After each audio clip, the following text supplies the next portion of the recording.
Previously, everyone was both confused and a little horrified by the fact that Tornek's dead body was in their boat, while another version of him had appeared alongside the Shadow Spawn rising from fuck only knew where and was, also in their boat. Everyone was very wary of him, clearly not certain who or what he was. In return, he seemed to not quite believe that they were who they seemed to be. The group asked him lots of questions, and both Keelan and Taria got the impression there was something almost otherworldly about him. It reminded Keelan of the spirits that Auntie Suzanne used to call sometimes. Sean used Locate Creature, and the spell said that both the dead body and the dwarf who'd come up through a Shadow Spawn portal were Tornak. Needless to say, the confusion and wariness didn't exactly clear up after that revelation. For the group bore Tornak, although he was relieved to hear Sean's magic thought he was who he thought he was. The group, minus Tornak, who was in the middle of having a minor breakdown at the time, talked about what their plans were for the future as talk propelled them forward via control water. Said discussion then turned towards the dark crystal that had destroyed an entire town in a moment, which was presumably one of the dark tears they'd heard about, and just how many pies the Luminous had their fingers in. Around that point, Tornak stopped associating enough to realize that only the actual group could talk in circles around each other as much as they had been the past while, so it had to really be them. Tornak then started talking more about what he'd been through. He'd been somewhere surrounded by Shadow Spawn, ones that made the ones the group had encountered so far look like cuddly puppies. It had been terrifying. His brother had interacted with him a few times, just as he had during the storm outside Prill Ridge.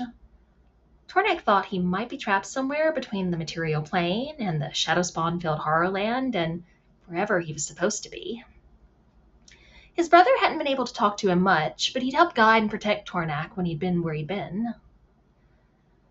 Whenever Tornak used magic, it attracted the Shadow Spawn, so his brother had helped keep an eye out whenever he had to use it.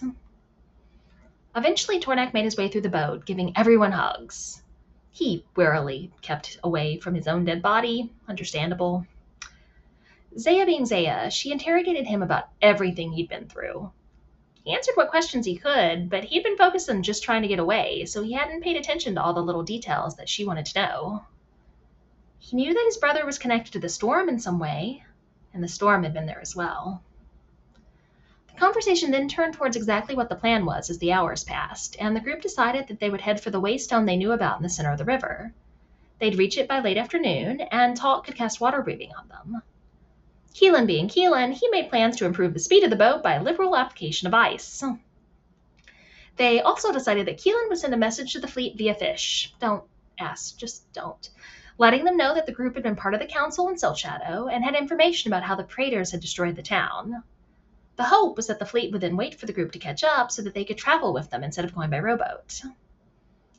In early afternoon, the group could tell they'd arrived at the waystone because both Sean and Taria's hands began to glow.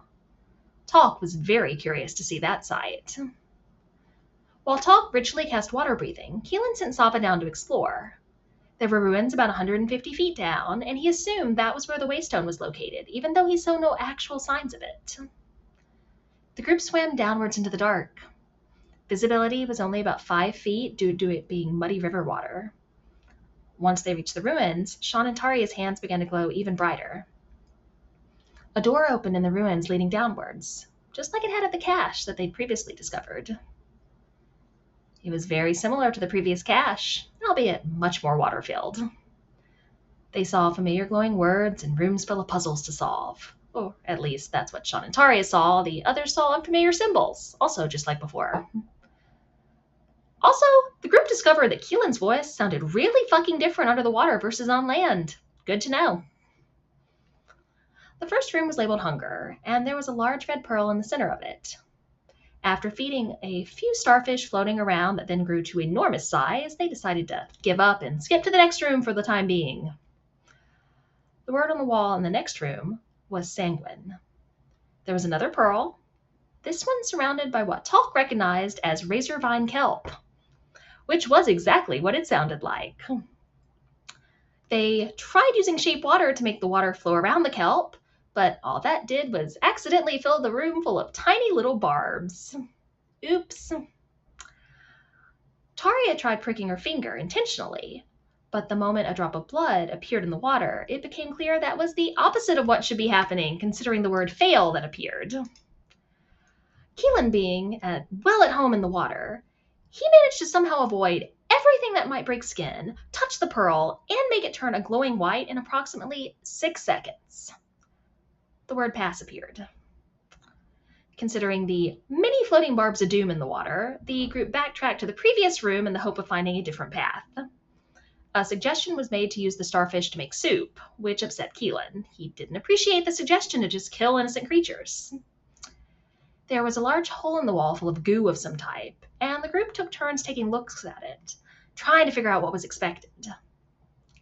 After Talk and Zaya were blasted by boiling water in the process, Taria managed to block some of the water just long enough that Sean could take a look inside, where she then saw the remains of several starfish. The soup suggestion seemed more and more like the correct one, much to Keelan's disappointment. Both he and Taria cast Speak with Animals so they could thank the starfish for their sacrifice. The starfish weren't exactly what one might call talkative.